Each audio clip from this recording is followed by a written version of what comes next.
Bazı insanlar nasipsizdir evladım, balık misali. Suda yaşar da ölümü susuzluktan olur. Benzemiyor kimsenin hayatı kimseye, farklı yazılmış herkesin kaderi.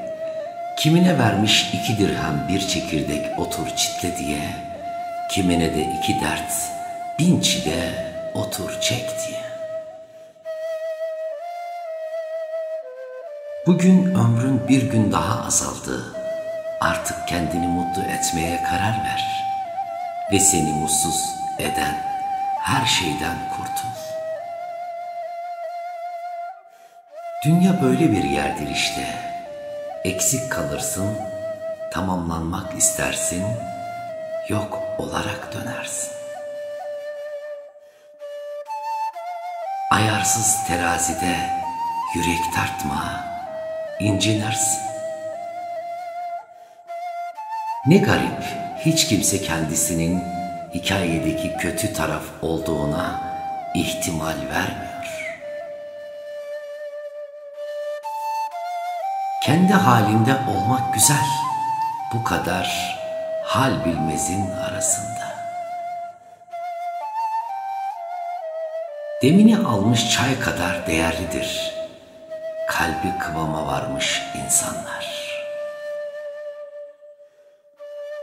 Sonra bir yaprak konar gönlünün bir kenarına, anlarsın sonbahar gelmiş. Ne yaprakta takat kalmış tekrar rüzgara kapılacak, ne de gönülde onu ağırlayacak derman.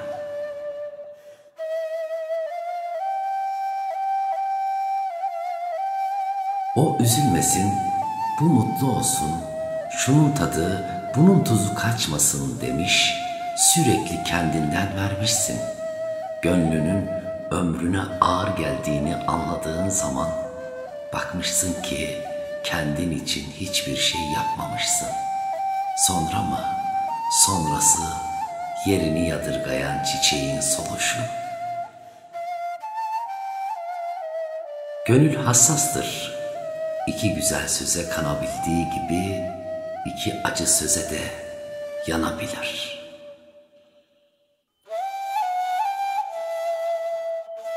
Neye yaklaşsam sonu uzaklık ve kırgınlık. Anladım ki yok Allah'tan başkasına yakınlık.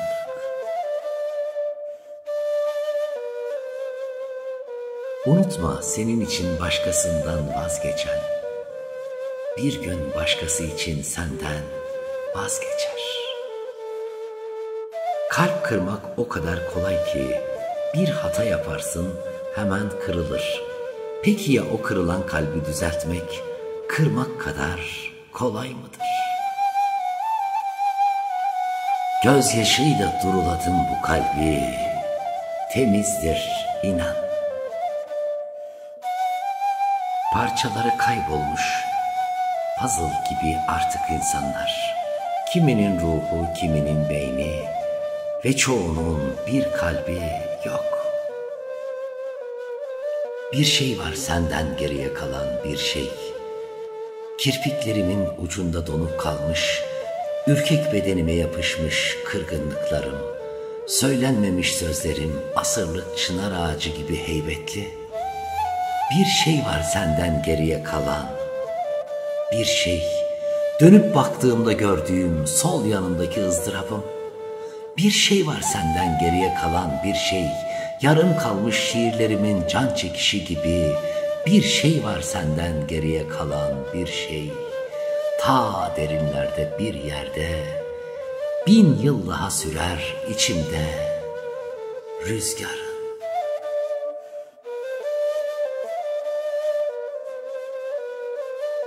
Çok yorgunum be gönül, çok kırgın, belki de çok bıkkın. Ne seni teselli edecek söz kaldı kalemimde, ne yangınımı söndürecek yaş kaldı gözümde. Çok yorgunum be gönül, çok yorgun. Sükût eyledim, kahrı var dediler, biraz söyledim, zehri var dediler.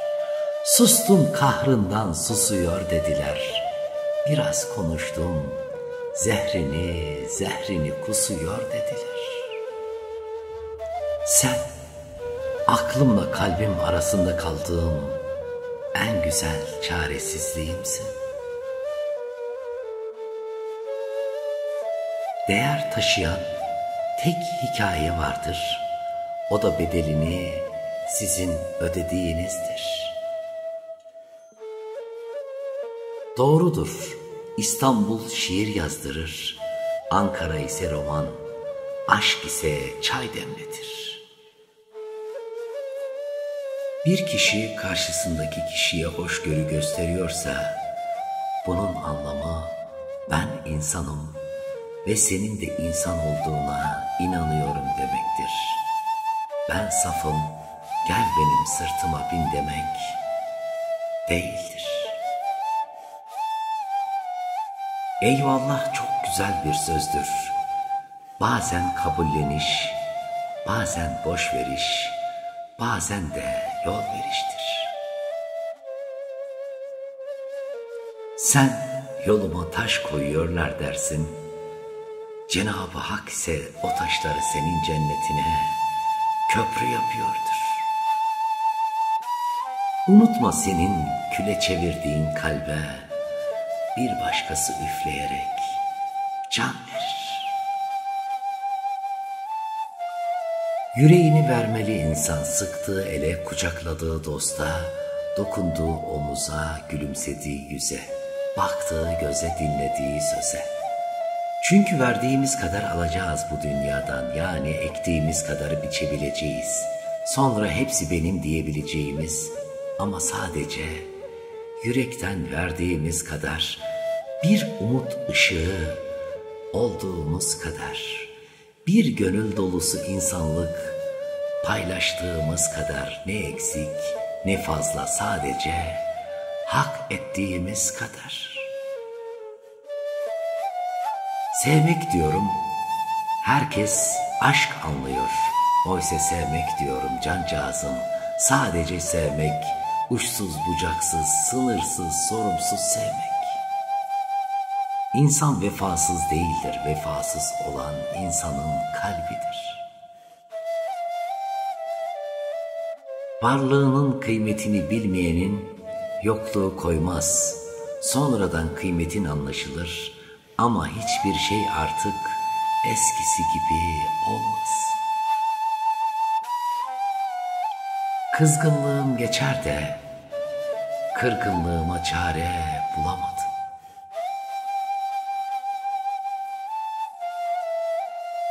Şimdilerde hepimiz gelişini yaşıyoruz hayatı. Kırgın yüreklerimiz, yorgun bedenlerimiz, kaybedilmiş heveslerimizle.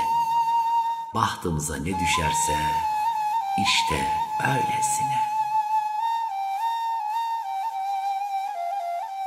Kırgınlıkların açtığı yaraları affederek sarabilirsiniz.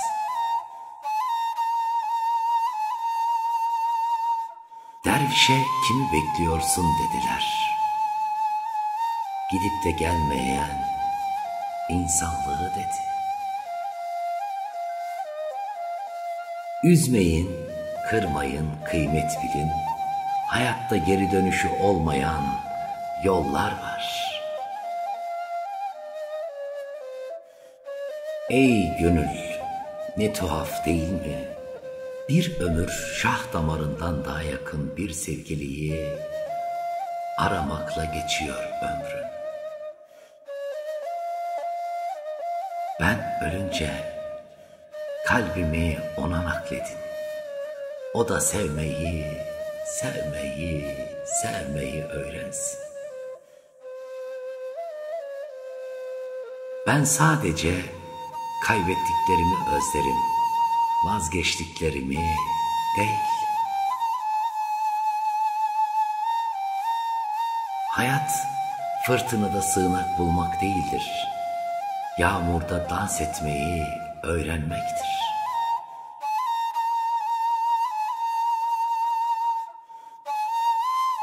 İnsanları kırmamaya çalıştıkça sanıyorlar ki ben cevap vermesini bilmiyorum ya da kendimi savunamıyorum. Hayır, asla öyle değil. Benim de ağır, Cümlelerim var ama onları söyleyecek merhametsiz bir yüreğim yok. Kadına sen güzelsin dediler, kadın şanssız. Adama sen iyi birisin dediler, adam yalnız. Bir kadın ne kadar güzelse o kadar şanssız, bir adam ne kadar iyiyse yaralı ve yalnız. Güvendiğin insanın yaşattığı kırgınlık affedilse bile unutulamaz. Ne kadar güzel başlarsa başlasın, hep sonunu hatırlayacaksın.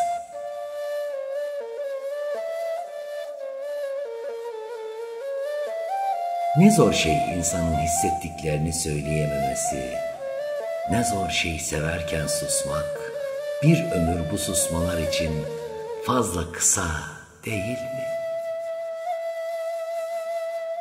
İçinde bir savaş, kırgınlık, kızgınlık dolu, yollarda hayal kırıklığı, içten içe akan gözyaşları, artık buna dur demelisin. Seni üzen, ağlatan, seni umutsuzluğa sürükleyen değil, yüreğini ferahlatan, kalbini rahatlatan, yüzünde tebessüm oluşturan, değerini bilenlerle olmalı insan. Ölümün olduğunu unuttuğumuz bu dünyada ne çok saçma şeyi dert ediniyoruz kendimize. Para, mal, mülk, kırgınlık, kavga, gurur. Yarın öleceksin deseler bu kadar rahat tartışabilir miyiz sevdiklerimizle? Yarın görüşürüz, haftaya ararım, tatilden sonra oradayım. Ne basit kurduğumuz cümleler. Hiç ölmeyecek gibi kibirli ve gururlu yaşıyoruz. Keşke yarın ölecek gibi merhametli yaşayabilsek. Bir defa kırılınca kalp, peş sıra gelir bütün kırgınlıklar. Baktım da özüne bu sen değilsin. Baktım da sözüne bu sen değilsin. Baktım da yüzüne bu sen değilsin. Sen ki yarı yolda bırakacak kadar yüreksiz değildin. Hani sen bana düşmeyi değil, kalkmayı öğretecektin. Ben artık oluruna bıraktım bazı şeyleri. Çünkü bazen ne yaparsan yap, istediğin gibi yürümüyor her şey. Her sabah aynı duyguyla uyanıp, gün boyu aynı boşlukta savrulmak istemiyorum artık. Belki yeterince savaşmadın diyecek bazıları. Ya da gerçekten isteseydin, pes etmezdin diyecekler. Ama kimsenin benim içimdeki yorgunluktan, kırgınlıktan haberi olmayacak. Dedim ya, ben artık oluruna bıraktım. Nasipten öte köy yok nasılsa. Olursa güzel olur, olmazsa da nasip, nasip kısmet.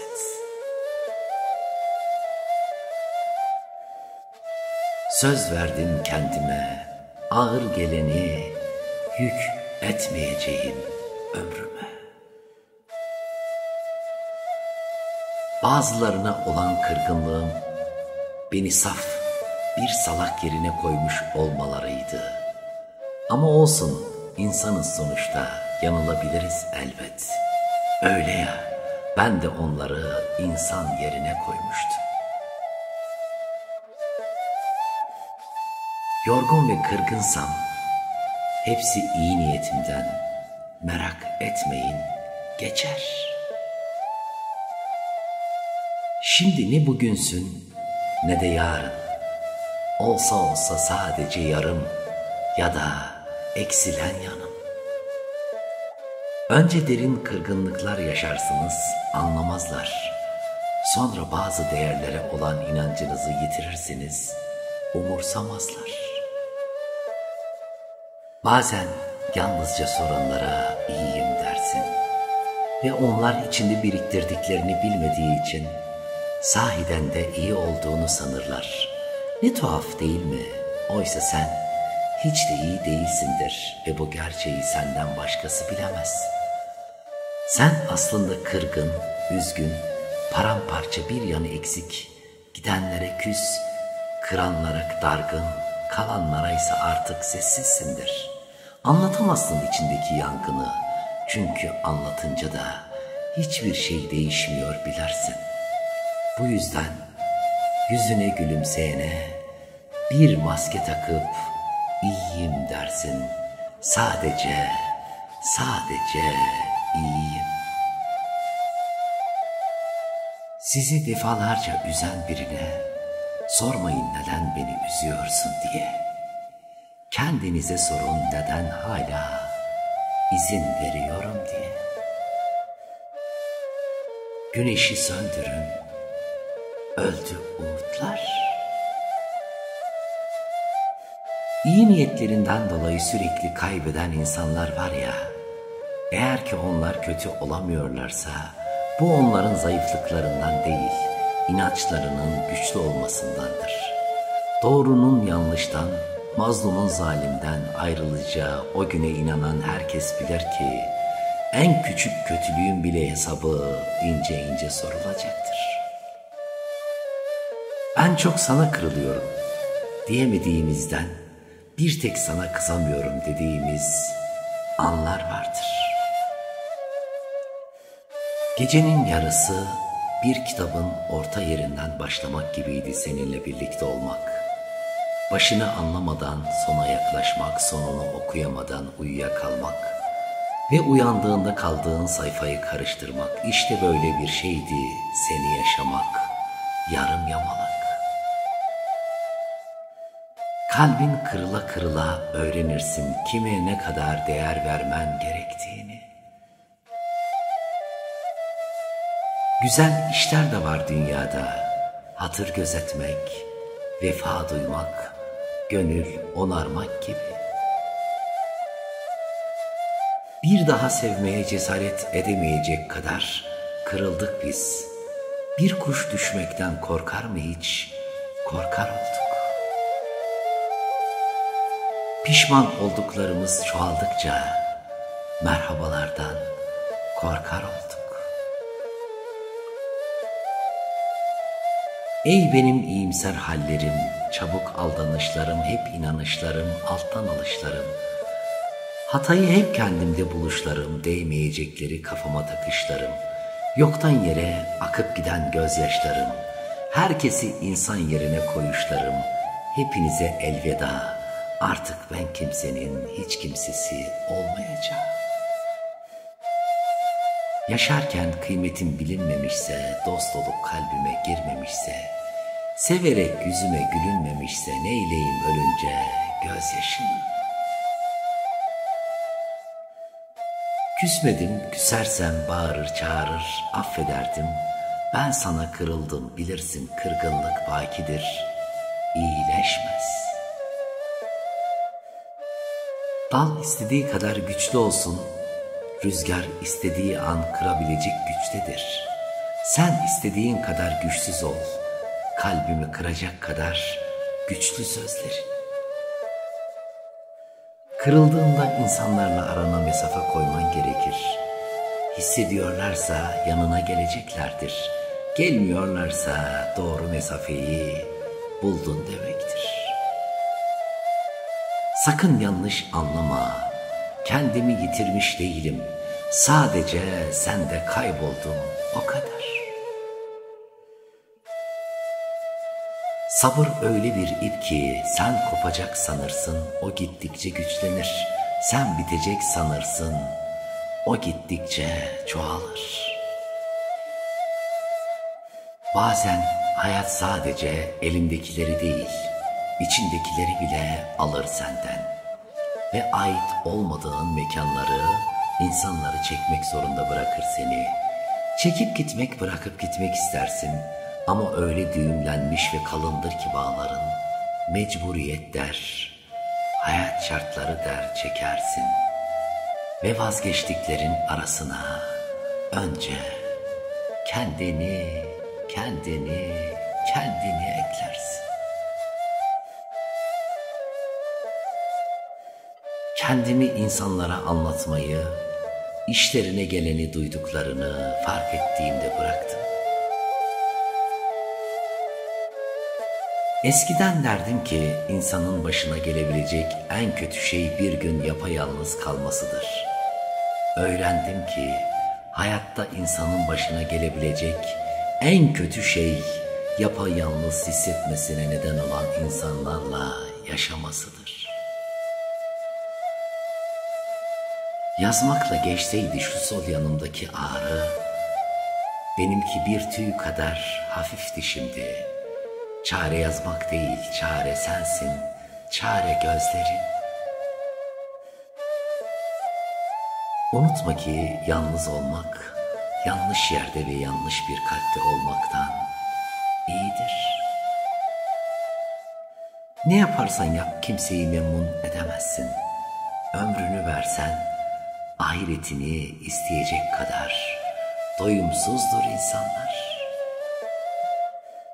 Harcanıp giden bir ömrün ağrısıdır bu. Beklediğim yok, bekleyenim yok. Gidenim var, gidemediğim var. Bir kadın, ölüm benim için kurtuluş diyordu. Üzülme sen kadın, senin ölümü düşündüğün dünyada adamlık ve insanlık için cenaze namazı kılınmıştır. Bazen daha çok çekiliyorsun yüreğinin en kuytu köşelerine, insanların ne kadar çirkinleşebildiklerini gördükçe. Susarım ben kelimelerim sevdiklerimin yüreğinde, cümle olmuyorsa eğer.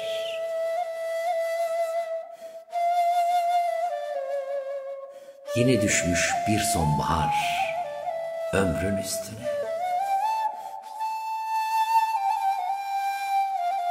Kıymet bilmek, kaybedince arkasından ağlamak değil, yanındayken sımsıkı sarılmaktır.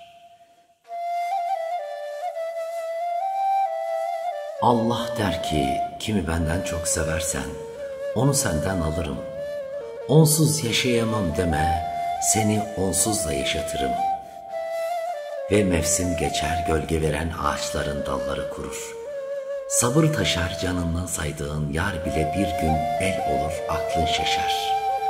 Dostun düşmana dönüşür, düşman kalkar dost olur.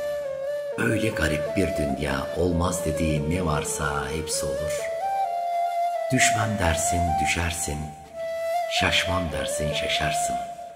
En garibi de budur ya, öldüm der durur, yine de yaşarsın. Mezarlıktan farkım yok doktor, İçimde ölen ölene. Biraz hüzün kokar Eylül, biraz kırgınlık, biraz aşk. Ama en çok yalnızlık kokar. İlla şiir mi yazayım? Yoruldum, üzüldüm, kırıldım işte. Az sevme bilmiyorum ben. Çok sevdiğimdendir bu kadar incinmem. Efendim hepinize sevgiler, saygılar, hürmetler gönderiyorum. Güzel niyetleri, güzel dileklerle birleştiren, bizleri sizlerle buluşturan Rabbime şükürler olsun inşallah. Yüreğimizden geçen, dilimizden dökülen, gönlümüzden süzülen o güzel dizeleri, sözleri sizlerle paylaştık. Sürçülisan ettiysek affolsun, yüreğinizden sevdalar, yarınlarınızdan o güzel umutlar hiç eksik olmasın. Lütfen kanalımıza abone olmayı, videolarımızı yorum, beğeni ve paylaşımlarla desteklemeyi unutmazsanız çok mutlu olurum. Her şey gönlünüzce olsun. Hepinizi çok ama çok seviyorum. Saygılarım.